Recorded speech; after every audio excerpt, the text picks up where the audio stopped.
അപ്പോൾ ഒരു MSBയുടെ practical work എങ്ങനെയാണെന്ന് നമുക്ക് നോക്കാം. നമ്മൾ പറഞ്ഞ പോലെ തന്നെ ഈ MSB എന്ന് പറയുന്ന ഒരു AMF പാനൽ കൂടിയാണ്. അതായത് നമ്മൾ നേരത്തെ കഴിഞ്ഞ SLD പറഞ്ഞ പോലെ തന്നെ ഈ ഒരു AMF റിലേ ഇവിടെ നമ്മൾ പ്ലേസ് ചെയ്തിട്ടുണ്ട്. അത് നമുക്ക് 2 ഇൻപുട്ടാണ്, അത് 2 സപ്ലൈ ആണ് നമുക്കിവിടെ ലഭിക്കുന്നത്. ഒന്ന് നമുക്ക് EBയിൽ നിന്ന് കിട്ടുന്ന സപ്ലൈ, അതായത് നമ്മുടെ KCBയുടെ സപ്ലൈ. രണ്ടാമത്തെ സപ്ലൈ എന്ന് പറഞ്ഞു കഴിഞ്ഞാൽ നമുക്ക് നമ്മുടെ DGയിൽ നിന്ന് കിട്ടുന്ന സപ്ലൈ. അതായത് DGയിൽ നിന്ന് കിട്ടുന്ന സപ്ലൈ ഇപ്പോൾ ഓഫാണ്. DG കിട്ടുന്ന സപ്ലൈ ഓൺ ആയിരുന്നെങ്കിൽ ഇവിടെ നമുക്ക് ഇൻഡിക്കേഷൻ കണ്ടേനെ. നമ്മൾ നേരത്തെ പറഞ്ഞ പോലെ തന്നെ ഒരു MSBയുടെ കാര്യത്തിൽ പറയുമ്പോൾ നമുക്ക് ഇമ്പോർട്ടൻ്റ് ആയിട്ടുള്ള 4 കാര്യങ്ങളാണ്. ഒന്നുകൂടെ ഞാൻ ഓർപ്പെടുത്താം. ഫസ്റ്റ് നമുക്കുള്ളതാണ് ഇൻഡിക്കേഷൻ.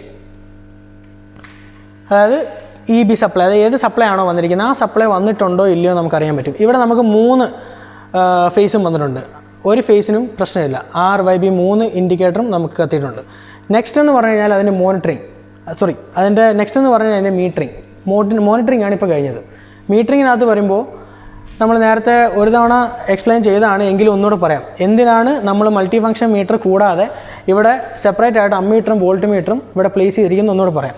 അതായത് ഒരു ടെക്നീഷ്യൻ അല്ലെങ്കിൽ ഇതിൻ്റെ ബന്ധപ്പെട്ട ഒരാൾ വന്നു കഴിഞ്ഞാൽ പെട്ടെന്ന് ഓടി വന്ന് നോക്കുമ്പം അയാൾക്ക് ഇതിൻ്റെ എത്ര ലോഡിനെ റെപ്രസെൻറ്റ് ചെയ്യുന്ന നമ്മുടെ ആംബിയർ എത്ര ഉണ്ട്, അതേപോലെ തന്നെ എത്ര വോൾട്ടേജ് ഉണ്ടെന്ന് നമുക്ക് പെട്ടെന്ന് അറിയാൻ വേണ്ടിയാണ് ഇവിടെ ഈ 3 അമ്മീറ്ററും ഒരു വോൾട്ട് മീറ്റർ ഇവിടെ പ്ലേസ് ചെയ്തിരിക്കുന്നത്. പിന്നെ അത് പോരാത്തതിന് മൾട്ടി ഫംഗ്ഷൻ മീറ്ററിനകത്ത് നമുക്ക് നമ്മുടെ കോസ് ഫൈ വാല്യൂ കാണാൻ പറ്റും. പിന്നെ അതേപോലെ നമ്മുടെ എത്ര ഹെഡ്സ് ആ വാല്യൂ നമുക്ക് കാണാൻ പറ്റും. ഇതിൻ്റെ കറണ്ട് ഫ്ലോ വെച്ചിട്ടുള്ള വർക്കിങ്ങിനെ പറ്റി പറയുകയാണെന്നുണ്ടെങ്കിൽ നമ്മളിവിടെ നോക്കുക. EB സപ്ലൈ ഇപ്പോൾ ഉണ്ട്. അപ്പോൾ EB സപ്ലൈ നമ്മളൊരു MCCB പ്ലേസ് ചെയ്താണ് ഇതിൻ്റെ സ്വിച്ച് ഗിയർ എന്ന് പറഞ്ഞാൽ നമ്മൾ MCCB ആണ് ഇവിടെ പ്ലേസ് ചെയ്തിരിക്കുന്നത്. സോ MCCB നമുക്കറിയാം മെയിനായിട്ടും ഓവർലോഡ് പ്രൊട്ടക്ഷൻ, അതേപോലെ ഷോർട്ട് സർക്യൂട്ട് പ്രൊട്ടക്ഷൻ, അതാണ് മെയിനായിട്ടും തരുന്നത്. നമുക്കൊരു എർത്ത് ഫോൾട്ട് റിലേ അല്ലെങ്കിൽ എർത്ത് ഫോൾട്ട് പ്രൊട്ടക്ഷൻ ഒന്നും ഇതിനകത്ത് തരത്തില്ല. സോ അതുകൊണ്ട് നമ്മളിവിടെ ഒരു എർത്ത് ഫോൾട്ട് റിലേ പ്ലേസ് ചെയ്തിട്ടുണ്ട്. നമ്മൾ നേരത്തെ നമ്മുടെ SLDയിൽ കാണിച്ചിരിക്കുന്ന 51G നൊട്ടേഷനിൽ കൊടുത്തിരുന്ന 51G എന്ന് പറഞ്ഞ എർത്ത് ഫോൾട്ട് റിലേ ആണിത്. ഈ എർത്ത് ഫോൾട്ട് റിലേയെക്കുറിച്ച് നമ്മൾ ഡീറ്റെയിൽഡ് ആയിട്ടൊരു വീഡിയോ നേരത്തെ നമ്മൾ ചെയ്തിട്ടുണ്ടായിരുന്നു. ആ വീഡിയോയുടെ ലിങ്ക് ഈ ഡിസ്ക്രിപ്ഷനിൽ നമ്മൾ കൊടുക്കുന്നുണ്ട്. നമുക്ക് അതിനകത്ത് കയറി കണ്ടു കഴിഞ്ഞാൽ അതിനെക്കുറിച്ച് കുറച്ചുകൂടി ഡീറ്റെയിൽ ആയിട്ട് അറിയാൻ പറ്റും. ഒരു AMF റിലേയിൽ ഒരു EB സപ്ലൈ DG സപ്ലൈ ഉണ്ടെങ്കിൽ നമ്മൾ EB സപ്ലൈ ആണ് മെയിനായിട്ടും എടുക്കുന്നത്. EB സപ്ലൈ, അതായത് ഈ കേസിൽ പറയുകയാണെന്നുണ്ടെങ്കിൽ ഈ AMF പാനൽ EB സപ്ലൈ പിടിക്കും. അതേപോലെ തന്നെ ഈ AMF പാനൽ DGയിലേക്കുള്ള ഒരു കോണ്ടാക്റ്റിനെ ഓഫ് ചെയ്തിരിക്കും. സോ നമുക്ക് എഫക്റ്റ് നമുക്ക് നമ്മുടെ ഫീഡേഴ്സിൽ കിട്ടുന്നത് EBയുടെ സപ്ലൈ ആയിരിക്കും. ഇനി EB സപ്ലൈ പോയെന്ന് വിചാരിക്കുക. EB സപ്ലൈ പോയെങ്കിൽ EB സപ്ലൈയിൽ നിന്ന് ഒരു പൾസ് AMF പാനലിലേക്ക് പോകും. അതായത് EB സപ്ലൈ പോയി എന്നൊരു പൾസ് പോയി കഴിഞ്ഞ് കഴിയുമ്പം ദെൻ EB സപ്ലൈയിൽ നിന്ന് ജനറേറ്ററിലേക്ക്. ഇതിനു മുമ്പ് പറയാൻ വിട്ടുപോയ ഒരു കാര്യം എന്ന് പറഞ്ഞാൽ ഈ AMF പാനലിൽ നിന്ന് അതായത് AMF പാനലിൽ നിന്ന് കൺട്രോൾ വയറിങ്സ് പോയിരിക്കുന്നത് ഒന്ന് നമ്മുടെ EBയുടെ ഇൻകമറിലേക്ക് പോയിട്ടുണ്ട്, പിന്നൊന്ന് DGയുടെ ഇൻകമറിലേക്ക് പോയിട്ടുണ്ട്, പിന്നെ DGയിലേക്ക് ഡയറക്റ്റ് പോയിട്ടുണ്ട്. ദെൻ EB സപ്ലൈ ഇപ്പോൾ ഓഫ് ആയെന്ന് വിചാരിക്കുക. EB സപ്ലൈ ഓഫ് ആയെങ്കിൽ ആ ഒരു പൾസ് നേരെ AMF പാനലിലേക്ക് പോകും.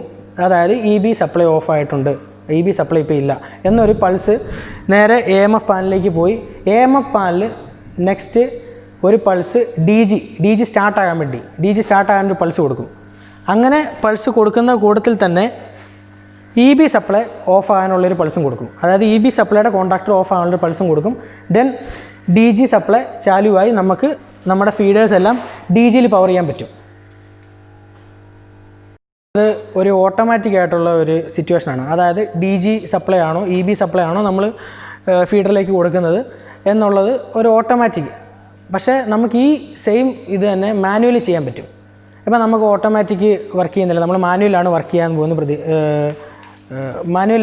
പോകുമെന്ന് വിചാരിക്കുക. അങ്ങനെയാണെന്നുണ്ടെങ്കിൽ ഈ സ്വിച്ച് നമുക്ക് ഓട്ടോമാറ്റിക് എന്നുള്ളതിലേക്ക് മാനുവലിലേക്ക് മാറ്റുക. അങ്ങനെ മാനുവലിലേക്ക് മാറ്റിയതിന് ശേഷം ഇപ്പോൾ EB സപ്ലൈ ഇല്ല, അതായത് KCB എന്ന് വരുന്ന നമ്മുടെ സപ്ലൈ ഇല്ല. അങ്ങനെയാണെങ്കിൽ നമുക്ക് DG സപ്ലൈയിൽ നമുക്ക് പവർ ചെയ്യണം. അങ്ങനെയാണെന്നുണ്ടെങ്കിൽ നമ്മുടെ ജനറേറ്റർ നമ്മൾ സ്റ്റാർട്ട് ചെയ്യും. മാനുവലി സ്റ്റാർട്ട് ചെയ്തതിന് ശേഷം ഈ DG ഇൻകമർ നമ്മൾ ഓണാക്കും. ദെൻ ഈ കോണ്ടാക്ടർ EB കോണ്ടാക്ടറിൽ നിന്ന് നേരെ DG കോണ്ടാക്ടറിലേക്ക് ഇട്ട് കഴിഞ്ഞാൽ നമുക്ക് DGയിൽ നമ്മുടെ ഈ ഫീഡേഴ്സ് എല്ലാം പവർ ചെയ്യാൻ പറ്റും.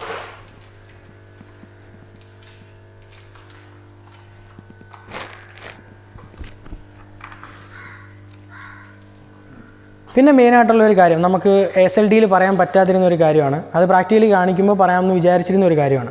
അതായത് ഓരോ പാനലിനും അതിൻ്റേതായിട്ടുള്ള സ്റ്റാൻഡേർഡ്സ് ഉണ്ട്. അത് മാത്രമല്ല അതിൻ്റെ സൈസിന് സ്റ്റാൻഡേർഡ്സ് ഉണ്ട്, അതിനകത്ത് പ്ലേസ് ചെയ്യുന്ന സാധനങ്ങൾക്ക് സ്റ്റാൻഡേർഡ് ഉണ്ട്. അതായത് ഇപ്പം ഈ ഒരു പാനൽ എടുക്കുകയാണെന്നുണ്ടെങ്കിൽ നമുക്കിതിന് കൂളിംഗ്, അതായത് ഇതിൻ്റെ ടോപ്പിലൊക്കെ എന്ന് പറഞ്ഞു കഴിഞ്ഞാൽ കൂളിങ്ങിന് വേണ്ടി ഓരോ വെൻറ്റ് വെച്ചിട്ടുണ്ട്, അതുപോലെ ഫാനും ഒക്കെ പ്രൊവൈഡ് ചെയ്തിട്ടുണ്ട്. അപ്പം നമ്മുടെ ഒരു പാനലിൻ്റെ സൈസ് അനുസരിച്ചിട്ട് അതിന് വേണ്ട കൂളിംഗ് കൊടുക്കണം. അതിന് IS സ്റ്റാൻഡേർഡ്, ഇന്ത്യൻ സ്റ്റാൻഡേർഡ് ഉണ്ട്. അതിന് പിന്നെ അതേപോലെ തന്നെ ഈ മീറ്റേഴ്സ് എല്ലാം പ്ലേസ് ചെയ്യണമെന്നുണ്ടെങ്കിൽ ഏകദേശം ഈ ഒരു മൊഡ്യൂളിന് ഇത്ര വലിപ്പം ഉണ്ടാവണം. അങ്ങനെ കുറച്ച് സ്റ്റാൻഡേർഡുകളുണ്ട്. നമ്മൾ ഈ ഒരു പാനലിൻ്റെ കാര്യം മാത്രമല്ല പറയുന്നത്, മൊത്തത്തിൽ നമ്മുടെ ഓരോ പാനൽ പ്ലേസ് ചെയ്യണമെന്നുണ്ട്. നമ്മുടെ ഒരു DB ഒക്കെ ഒരു പ്ലേസ് ചെയ്യുന്ന പോലെ അല്ല ഒരു പാനൽ പ്ലേസ് ചെയ്യുന്നത്. പാനൽ പ്ലേസ് ചെയ്യുമ്പം അതിൻ്റെ സൈസിന് ഒരു സ്റ്റാൻഡേർഡ് ഉണ്ട്. അതായത് ഇൻസ്പെക്ടറേറ്റ് അംഗീകരിച്ച സ്റ്റാൻഡേർഡുകളുണ്ട്. പിന്നെ എന്തിന് നമ്മൾ പറയുകയാണെന്നുണ്ടെങ്കിൽ നമ്മൾ പ്രൊട്ടക്ഷന് വേണ്ടി യൂസ് ചെയ്യുന്ന ഈ മാറ്റ്, പാനലിൻ്റെ ഫ്രണ്ടിൽ നമ്മൾ പ്ലേസ് ചെയ്യുന്ന മാറ്റിന് വരെ സ്റ്റാൻഡേർഡും സൈസും അതിന് ഗ്രേഡും ഉണ്ട്.